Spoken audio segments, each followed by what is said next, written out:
troisième et dernière partie de cet entretien avec Romuald de Bidault au sujet de son ouvrage intitulé Le monde comme épopée et comme théogonie, ouvrage dans lequel il essaye de rendre compte, de rendre raison de l'univers et de son sens, de sa direction, mais aussi de sa signification. Comprendre le sens de l'univers permet d'atteindre, selon toi, Romuald, une forme de béatitude, de bonheur, à la fois à l'échelle individuelle et à l'échelle collective, grâce à l'émergence d'une conscience fine, d'une conscience supérieure, hein, que tu qualifies de supérieure. Maintenant, très concrètement, ce sera peut-être la partie de l'entretien la plus concrète et la plus pratique. Très concrètement, comment faire l'expérience de ce sens du monde à l'échelle collective, à l'échelle individuelle. Je te laisse commencer par l'angle que tu souhaites. Oui, merci, bonjour à tous. Eh bien, la question est importante parce que là, on a beaucoup parlé de l'univers, il faut redescendre sur Terre et revenir à ce qui nous intéresse, nos vies individuelles et aussi collectives à l'échelle de la société. J'ai toujours dit, un système du tout ne doit pas être un système totalitaire. Parce que, à force de vouloir expliquer le tout, l'évolution cosmique, l'univers, on pourrait se dire, l'individu ne compte pour rien. L'individu que vous êtes, chers auditeurs, eh bien, n'est qu'une simple parcelle du tout, et finalement, il n'est qu'un détail, il n'est qu'un outil au service de l'évolution cosmique. Non, l'individu est absolument central. Pour que Dieu, la conscience supérieure, soit engendrée, il y a trois voies évolutives qui vont se présenter à nous. Il y a la voie qu'on a déjà évoquée dans la précédente vidéo du cosmisme. Le cosmisme, c'est la capacité pour l'homme, à l'aide notamment de la technologie, de pouvoir agir sur son environnement et de pouvoir agir sur l'univers pour le modifier d'une certaine façon. La deuxième voie, c'est la voie de la communauté. La communauté, c'est le fait que, en s'unissant, nous, êtres humains, dans des sociétés, des cultures, des civilisations, mais même à plus petite échelle dans des couples amoureux, dans des familles, la communauté, c'est la voie par laquelle, en s'unissant, nous engendrons des structures encore plus complexes que les individus, mais des structures intersubjectives que sont les civilisations et les sociétés à nouveau. On voit aujourd'hui avec la mondialisation. Excuse-moi Oui, de t'interrompre, mais intersubjective, c'est un mot que connaîtront tous les philosophes et peut-être d'autres, mais il n'est pas très connu. Alors, qu'est-ce que tu entends par intersubjectif? oui, intersubjectif, c'est ce qui existe dans le rapport entre plusieurs subjectivités. Donc ici, on va entendre, pour le dire le plus simplement, ce qui existe dans le rapport entre plusieurs êtres humains. C'est ce qui est D'accord. au-delà de l'individu, dans ma famille, dans mes groupes d'amis, dans la société. Quand je fais de la politique, je suis dans des rapports intersubjectifs. Et on se rend compte aujourd'hui, avec la mondialisation, que l'humanité est en train de s'unifier dans une structure hyper complexe, une structure mondiale hyper complexe, à la fois économique, politique, technologique avec Internet. Et on se rend compte que les individus sont comme les particules conscientes qui vont constituer un corps supérieur. Donc là, on commence à voir comment un être supérieur, un dieu d'une certaine façon, peut se réaliser à travers l'unification des différents individus. Et je reviens sur Teilhard de Chardin. Oui, vas-y. C'est encore mon pessimisme peut-être qui va parler, mais les rapports à autrui peuvent être toxiques et très concrètement, tu parles sans le citer, tu parles d'Internet maintenant, enfin toutes les nouvelles technologies de l'information et de la communication qui nous unissent, qui permettent la mondialisation. Mais on sait très bien que cette mondialisation a aussi des effets pervers et les technologies, les nouvelles technologies de la communication peuvent entraîner le cyberharcèlement, etc. Donc, qu'est-ce qui te rend encore une fois assez optimiste quant à quant à comment dire, quant à Quant au devenir, l'utilisation oui, de ces technologies. ouais. Ouais, ouais.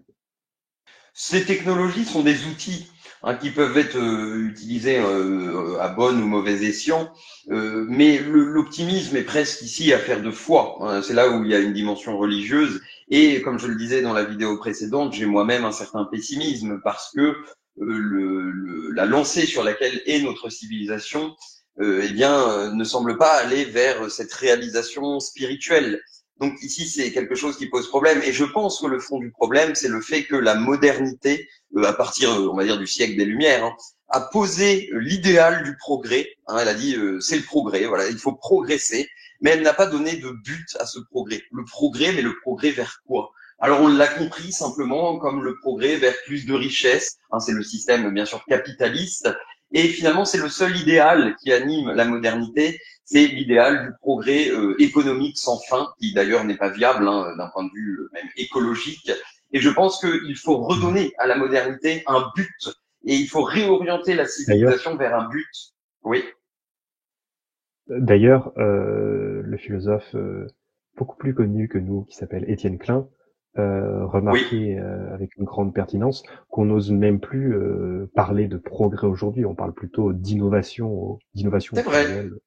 On Oui, innove, oui, mais oui.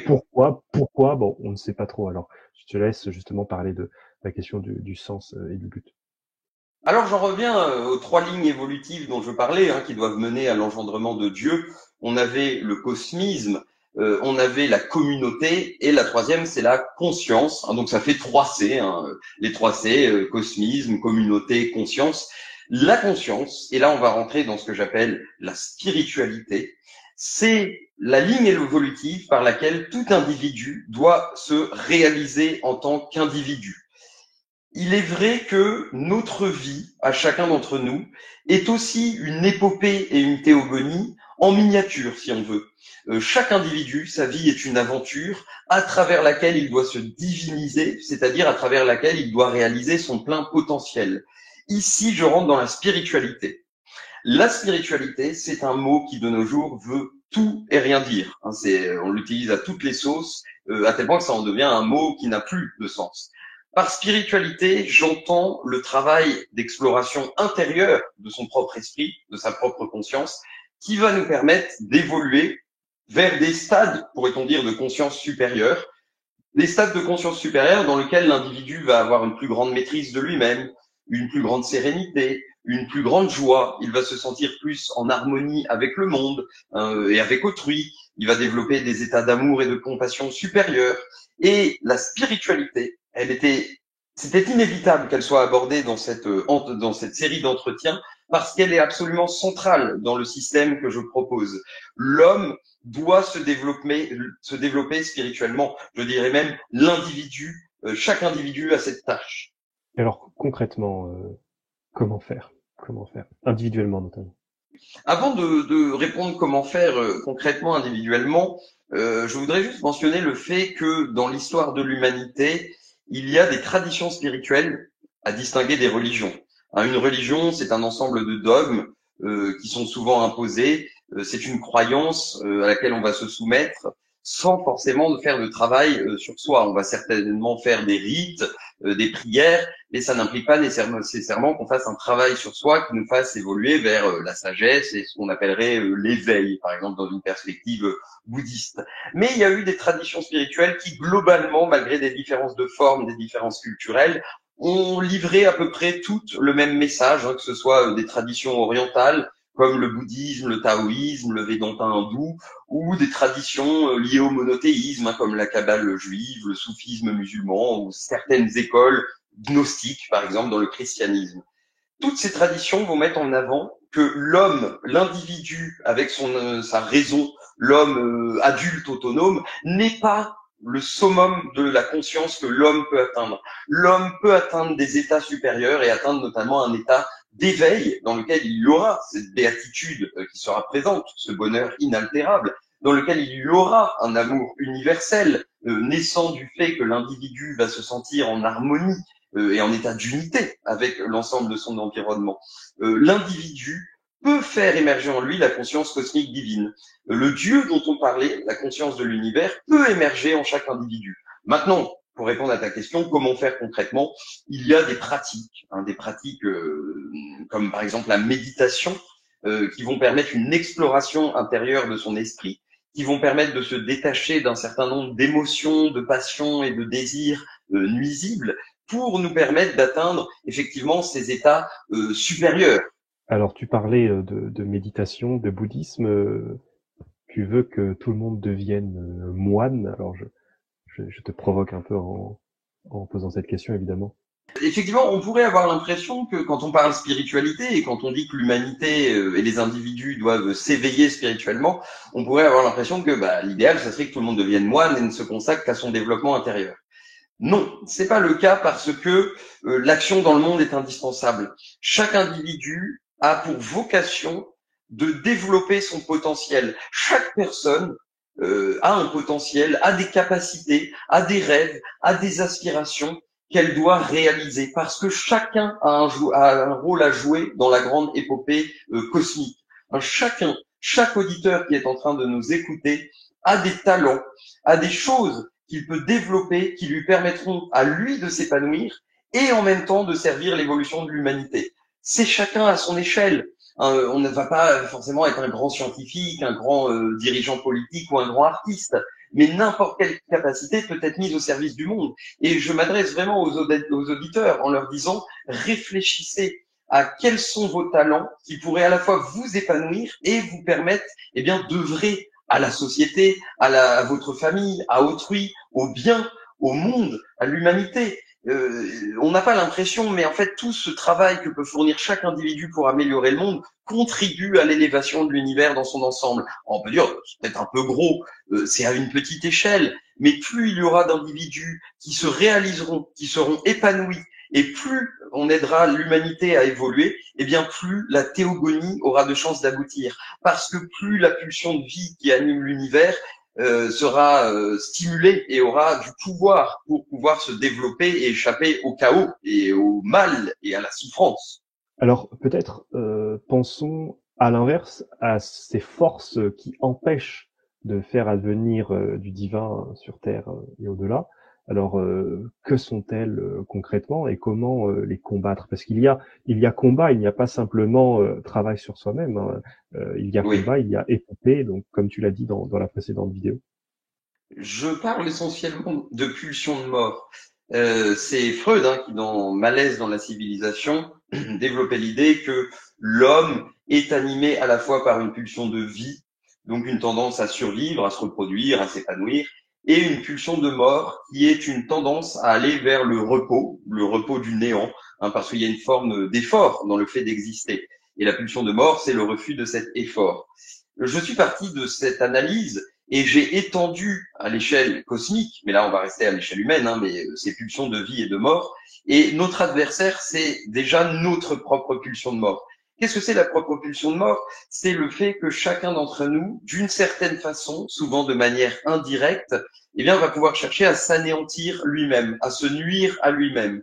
Et nous avons toute une série de pathologies, comme un grand nombre de névroses, ou de psychose, de pathologies mentales, qui vont dériver de cette pulsion de mort qui cherche à nous anéantir nous-mêmes. Par exemple, une dépression pourra être stimulée et sera souvent stimulée par des effets extérieurs, une tranche de vie à un moment donné qui est compliquée à gérer, par des causes biologiques, par exemple une carence en sérotonine. Mais ce qui va s'activer véritablement de par ces événements extérieurs et ces carences cérébrales, c'est notre propre pulsion de mort. Donc il faut avant tout lutter contre sa propre pulsion de mort. Il y a une sorte de lutte interne, une sorte de lutte spirituelle avec soi-même pour faire triompher sa pulsion de vie. Et là, il y a tous les mécanismes de la psychologie qui peuvent être nécessaires, de la philosophie pratique, de la spiritualité, de la méditation. Enfin, il y a toute une gamme d'outils qui sont présentés et qui seront surtout présentés dans le 3e tome de mon ouvrage, qui peuvent permettre de se transformer et de résister à cette pulsion de mort. Cette pulsion de mort qui peut être extériorisée hors de soi, et c'est souvent le cas. Quand j'extériorise ma propre pulsion de mort, ça crée de l'agressivité. Ça crée le mal, la volonté de détruire le monde, de détruire autrui. Donc il faut lutter contre ce mal qui est présent initialement en soi. Très intéressant, et en même temps, ce qui m'étonne un peu en t'entendant parler, et cela m'étonnait déjà lorsque j'ai appris cette théorie freudienne de la pulsion de vie qui lutte contre la pulsion de mort, et inversement, je ne peux pas m'empêcher de penser à une forme de dualisme, voire de manichéisme entre le bien d'un côté, le mal de l'autre, et ces valeurs qui deviennent des substances qu'on écrirait avec une majuscule, et tout cela me semble un peu caricatural. Enfin, ça me gêne un peu. Est-ce que toi tu assumes ce dualisme? Qu'est-ce que tu en fais? Oui, le manichéisme est problématique. J'assume un dualisme entre deux forces irréductibles, présentes dans l'univers, mais je ne me qualifierais pas de manichéen parce que s'il y a bien, d'un point de vue abstrait, une pulsion de mort distincte d'une pulsion de vie, dans les faits concrets, rien n'est jamais totalement pulsion de vie ou pulsion de mort. Aucun individu n'est que pure pulsion de mort. Aucun événement n'est que pure pulsion de mort. Si je prends par exemple la Révolution française, la Révolution française, est-ce que c'était bien, est-ce que c'était mal? Il y avait une pulsion de vie dans la Révolution française vers une société meilleure, une société plus consciente, plus évoluée, mais il y a eu aussi la terreur, il y a eu ce genre d'événement faisant que c'était un événement entremêlé de vitalité et de morbidité. Donc en fait, dans la plupart des actions des personnes, des événements historiques, il y a toujours entremêlé du blanc et du noir, si j'ose dire. La réalité est bel et bien grise. Alors après, on pourrait prendre des cas extrêmes. On pourrait dire que le nazisme, effectivement, c'est une pulsion de mort. C'est le cas. On pourrait dire que le Bouddha ou le Christ, c'est une pulsion de vie. Mais dans tous les cas, il y aura toujours un mélange des deux. Donc la réalité n'est pas toute noire ou toute blanche. Moi aussi, le manichéisme me dérangerait. Et dans ce cas-là, pourquoi continuer quand même à parler de pulsion de vie qui serait au moins, d'un point de vue conceptuel, isolée de la pulsion de mort? En réalité, pulsion de vie et pulsion de mort sont bien deux réalités distinctes parce que si on reprend l'image des couleurs, si la réalité est grise, pour que le gris existe, il faut que le noir et le blanc existent aussi. Ils vont s'entremêler, mais vous avez bien deux réalités premières que sont le noir et le blanc qui vont composer le gris. Donc en fait, le réel est une composition, une association de deux principes opposés. Donc j'assume un dualisme. Le réel est fait d'une dualité irréductible. Et c'est pour ça que le réel est à la fois complexe et simple. Et c'est pour ça que l'être humain, on peut dire qu'il est animé par un paradoxe. Nous sommes des êtres paradoxaux. On veut le bonheur, mais simultanément, on se met des bâtons dans les roues à soi-même. On s'empêche de réussir, on se sabote soi-même, parce que on est travaillé par la contradiction qui travaille à la fois l'univers et la nature humaine. Oui, ouais, je vois. Donc la vie pure est un extrême théorique, pour l'instant théorique, mais justement qui pourrait se concrétiser au fil du temps. Et j'en reviens à la question que j'essayais de te poser déjà avant. Très concrètement, comment faire gagner, pour utiliser le vocabulaire que tu affectionnes, comment faire gagner la vie sur la mort? Tu as parlé de méditation, tu as parlé de bouddhisme. Peut-être rentrons dans quelques détails avant de clore cet entretien. Tu as raison de me reposer la question. Je n'ai pas été assez précis. Alors, vu que c'est une bataille, eh bien, rentrons sur le champ de bataille spirituel. Allons-y, soyons armés et rentrons sur le champ de bataille. La méditation, c'est vrai que c'est assez obscur, souvent quand on ne connaît pas, qu'on ne pratique pas.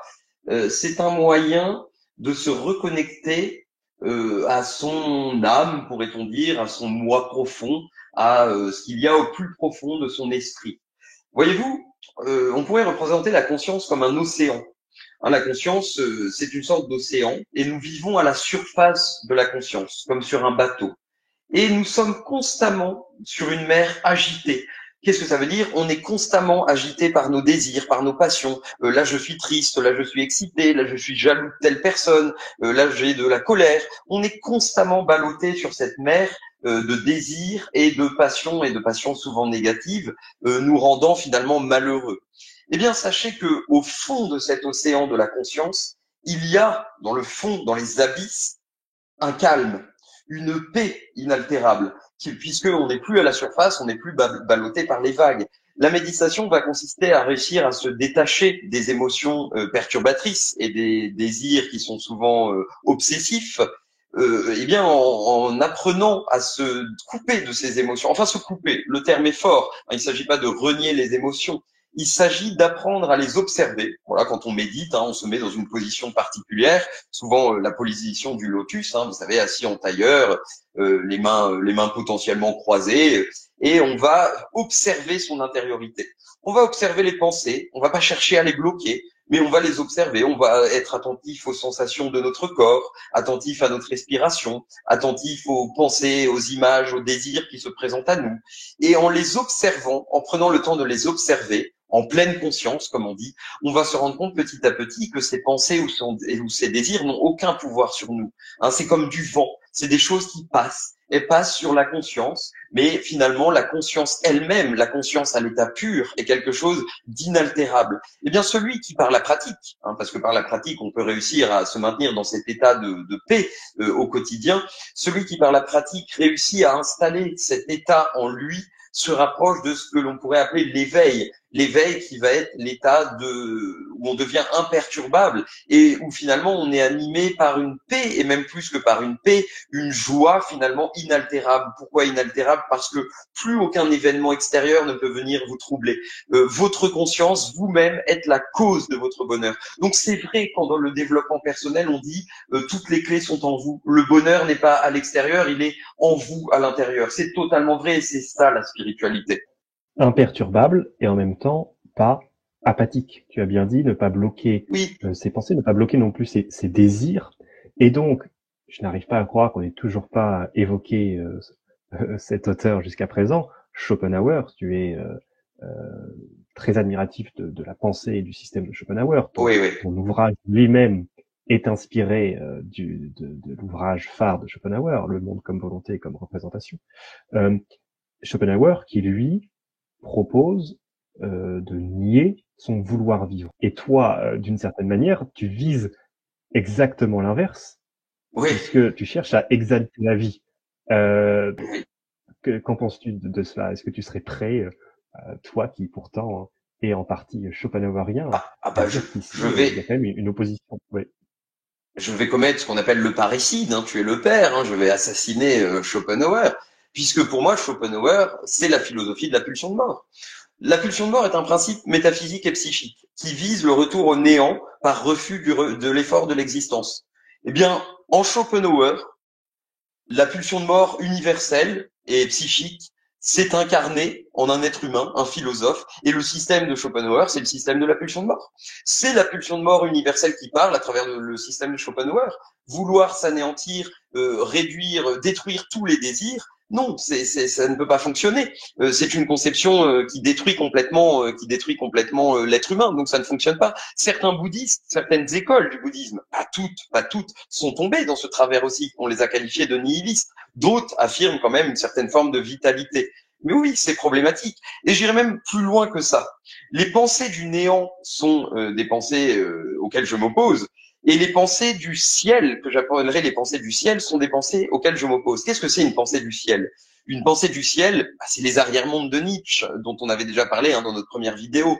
C'est ceux qui vont vous proposer un paradis dans l'au-delà, un paradis qui n'est pas de ce monde. En quelque sorte, on laisse mourir ce monde. On veut s'évader de ce monde. Vous avez ça aussi dans le bouddhisme. On veut sortir du cycle des réincarnations, le cycle de la souffrance, du samsara, comme ils appellent ça, pour atteindre un nirvana. On veut fuir le monde. Et je vais le dire vulgairement. On laisse crever le monde. On veut faire son salut en laissant mourir l'univers et le reste de l'humanité. Moi, je propose une philosophie, et j'aurais trop peur de dire le mot religion, donc disons philosophie, mais je propose une philosophie non pas du ciel, mais de la terre. Le salut ne peut être que collectif. Fuir le monde seul n'a pas de sens. Il y a des techniques pour nous, pour être heureux, pour nous sauver, mais on ne pourra se sauver de manière ultime que de manière collective. Alors j'invite tout le monde, et c'est là où j'appelle mon système une épopée, et que j'espère que ça peut être exaltant. J'invite tout le monde, tous les auditeurs et tous les êtres humains à prendre part à la grande épopée théogonique et à rejoindre ce mouvement de salut cosmique, ce mouvement de la vie et de l'amour qui nous invite à sauver l'ensemble de l'humanité, à sauver son prochain, à se sauver soi-même et à sauver l'univers, le cosmos, avec tous les êtres vivants qu'il contient. Et ce salut cosmique mènera à un paradis, comme je l'avais dit dans la vidéo précédente, l'univers deviendra un paradis. Alors on peut trouver ça très surprenant que l'univers change à ce point-là, parce qu'on a toujours cette conception matérialiste qui nous fait penser que l'univers est fait d'une matière solide, des lois rigides et immuables. Mais en réalité, l'univers, c'est de l'esprit. C'est, on pourrait même dire, de l'information. Vous avez aujourd'hui ce qu'on appelle la physique de l'information qui nous dit que l'univers est constitué d'informations. L'univers est en quelque sorte, et là je donnerai une image provenant de la saga que j'affectionne beaucoup, qui m'a accompagné dans mes questionnements philosophiques, la trilogie de films Matrix. L'univers est une forme de simulation, une forme de matrice, et quand l'esprit sera pleinement développé, il pourra agir sur la structure de l'univers pour la modifier, parce que c'est une structure malléable. Tout comme dans Matrix, les personnages ont des pouvoirs parce qu'ils arrivent à manipuler le tissu informationnel de la matrice. Et pour le dire, pour arriver au bout de cette conception eschatologique, même si ça peut sembler aller très loin, il est fort probable qu'à la fin des temps, les morts puissent d'une certaine façon être ressuscités, au sens où un individu, une personne, c'est un ensemble d'informations.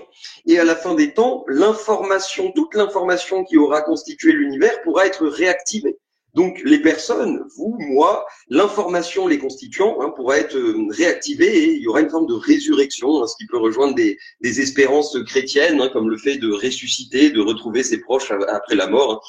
Donc la mort n'est pas la fin, ou du moins, pour l'instant, elle est une fin, mais la mort à la fin des temps, elle aussi sera vaincue, comme le mal et la souffrance.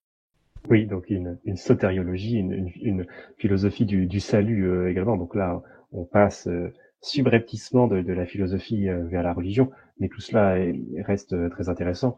Et peut-être un dernier point pour finir, si tu veux bien.